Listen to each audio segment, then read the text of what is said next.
I've never been the kind of person to believe in the paranormal. I've always chalked up strange noises to the house settling, weird shadows to tricks of the light, and ghost stories to overactive imaginations.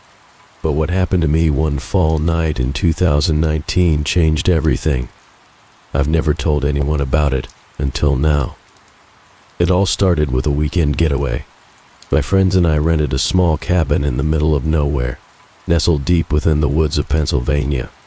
The place was supposed to be a peaceful retreat from the chaos of city life. There were 6 of us, me, my girlfriend Emma, and our 4 friends, Ryan, Jess, Mark, and Lisa. The first day was perfect. We spent the afternoon hiking through the forest, the crisp autumn air filling our lungs, the leaves crunching beneath our boots. That evening, we built a fire outside, roasted marshmallows, and swapped stories. The night was clear, the stars brighter than I'd ever seen them. It was everything we hoped it would be, until it wasn't. The first sign that something was wrong came around midnight. We were all sitting around the fire when Jess, who'd gone inside to grab more drinks, came back out with a strange look on her face. She said she felt like someone was watching her from the woods.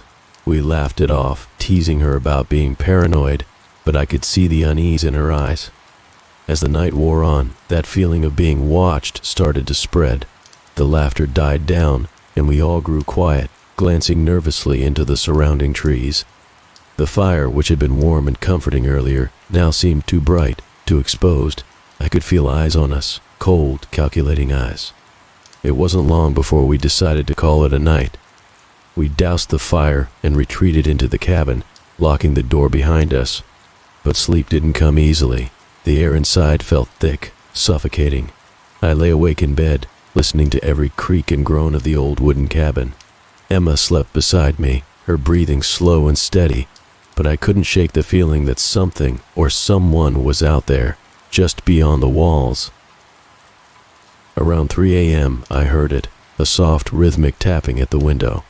At first, I thought it was just a tree branch swaying in the wind, but the sound was too deliberate, too steady. It was coming from the window on the other side of the room. I sat up in bed, my heart pounding in my chest. The room was pitch black, but I could just make out the shape of the window in the faint moonlight. The tapping continued, and with each tap I felt a growing sense of dread. I wanted to wake Emma, to tell her what I was hearing, but I was paralyzed with fear. Slowly I turned my head toward the window, squinting to see through the darkness. At first I saw nothing, just the outline of the trees swaying in the breeze. But then something moved.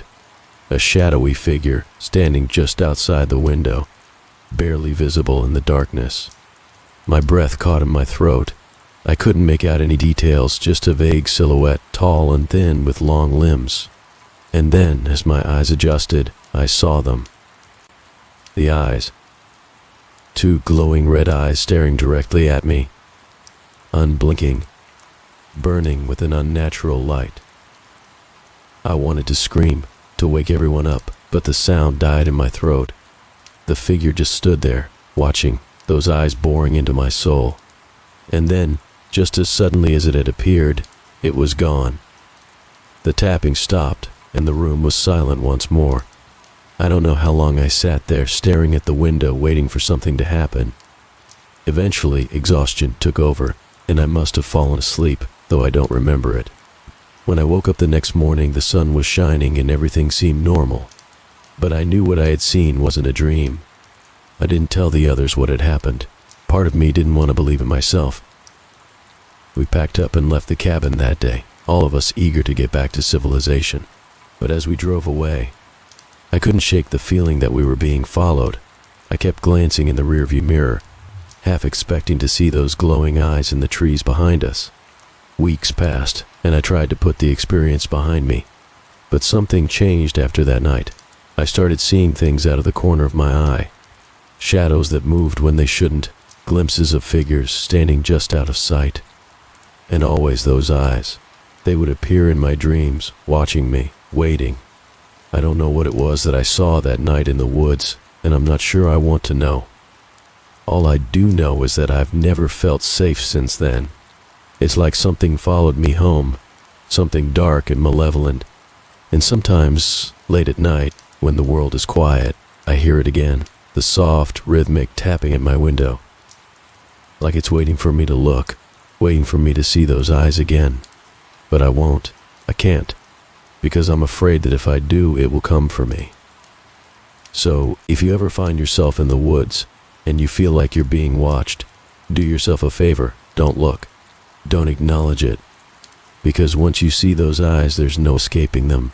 They'll follow you, haunt you, until they finally claim you. Just like they're going to claim me.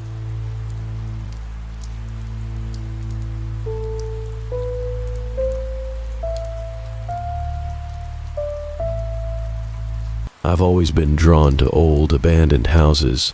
There's something about their crumbling facades, their long-forgotten history that fascinates me.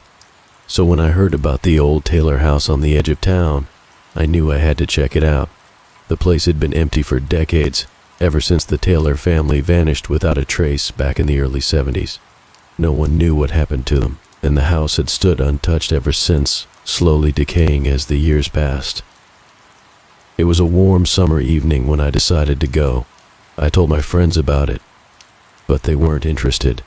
That place is cursed. They said, "You're crazy if you think about going in there." But I wasn't afraid. I've always believed that there's a logical explanation for everything. The house was exactly what I expected, overgrown, dilapidated, and eerily silent. The front door creaked open with a slight push, and the stale air hit me like a wall as I stepped inside. Dust covered everything, and the floorboards groaned under my weight. The place was a time capsule, frozen in the moment the Taylors had left. There were still dishes on the kitchen table, old magazines scattered on the living room floor, and a thick layer of dust coating every surface. I started exploring, moving from room to room, trying to piece together the story of the people who had lived there. The more I saw, the more I realized that something wasn't right. It was as if the house itself had absorbed the sadness, the fear, the despair of whatever had happened there. I was in one of the upstairs bedrooms when I first heard it, a faint whisper, so soft I almost missed it. I froze, straining to listen. It was a voice, barely audible, coming from somewhere in the house. It sounded like a woman, her voice trembling with fear. I told myself it was just the wind, or maybe an animal, but the longer I stood there, the more insistent the voice became. I couldn't make out what it was saying, but it was getting louder, more desperate. My heart started to race, but I forced myself to stay calm. I was a skeptic after all. There had to be a rational explanation. I followed the sound down the hall, to a door at the end that I hadn't noticed before. It was slightly ajar, and the whispering grew louder as I approached. My hand trembled as I reached for the doorknob, and as I pushed the door open, the whispering stopped. The room beyond was dark, the air thick with a musty odor. I fumbled for my flashlight and shone it into the room. It was a small, windowless space, barely more than a closet, and it was empty, except for the mirror. It was an old, ornate mirror, the kind you'd find in an antique shop, covered in dust. I stepped closer, wiping the glass with my sleeve, and as I did, something moved in the reflection. At first I thought it was just me, but then I realized that the reflection wasn't matching my movements. I stepped back, and the figure in the mirror remained where it was, standing right behind me. My blood turned to ice as I saw her, a woman dressed in a tattered nightgown, her face pale and gaunt, her eyes wide with terror. She was mouthing something, her lips moving soundlessly, but I couldn't hear what she was saying. I spun around, expecting to see her standing there, but the room was empty. When I looked back at the mirror, she was gone. The room was silent again, but the air was charged with something dark, something oppressive. I felt like I was being watched, like there were eyes on me from every shadowy corner. Panic surged through me, and I bolted out of the room, down the stairs and out the front door without looking back. I didn't stop running until I was back in my car, my hands shaking as I fumbled with the keys.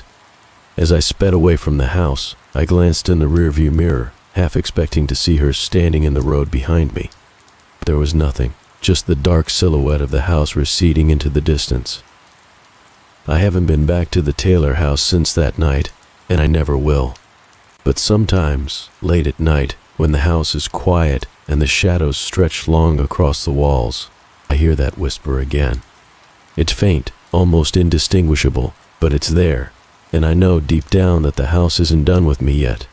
It's waiting, watching, and one day it will call me back. But I won't go, I can't, because I know that if I do, I'll never come out.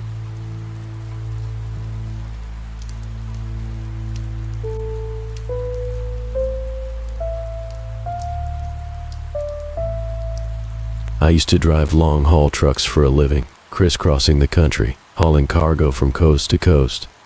I've seen a lot of strange things on the road over the years, but nothing like what happened on Route 89.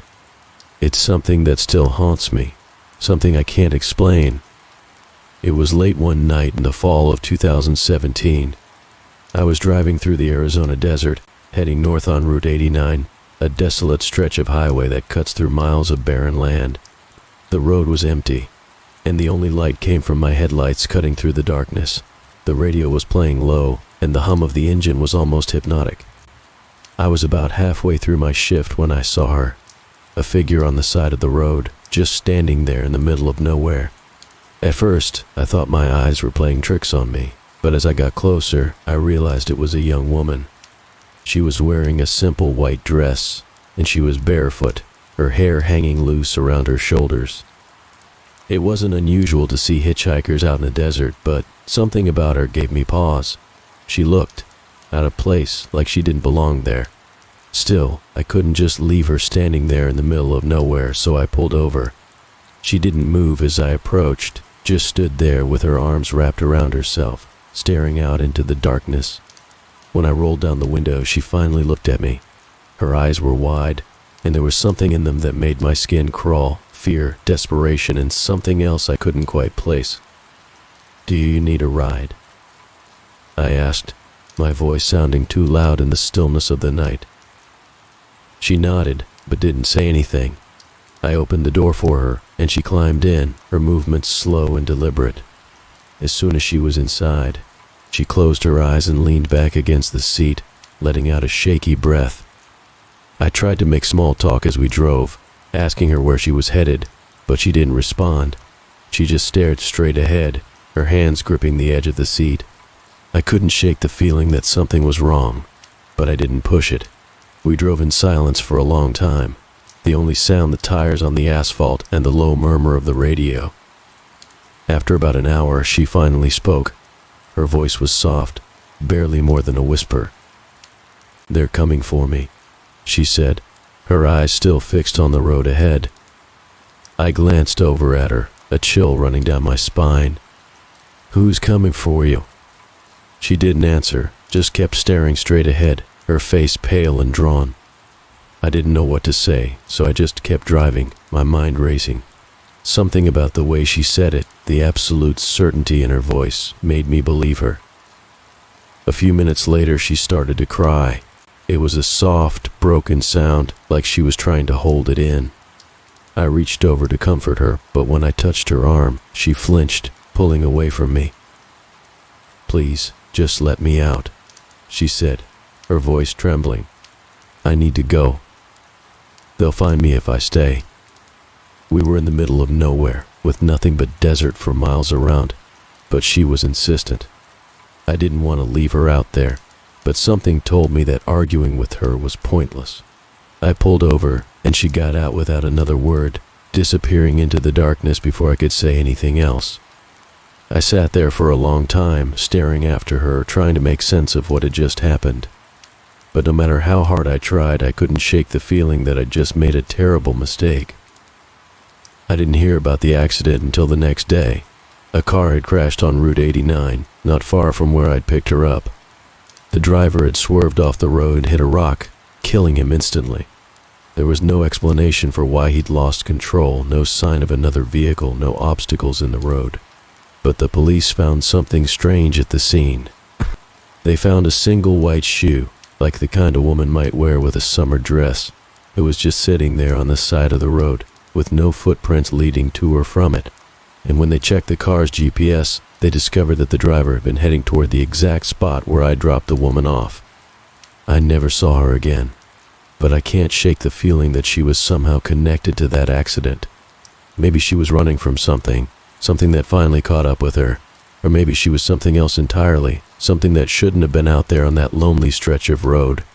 I don't know, and I'm not sure I want to.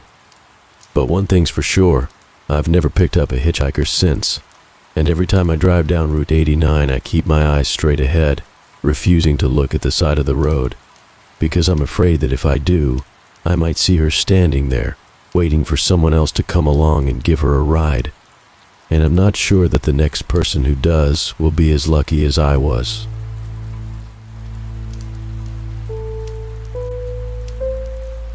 Hit that like button if you're craving more chills, and subscribe to ensure you never miss a story.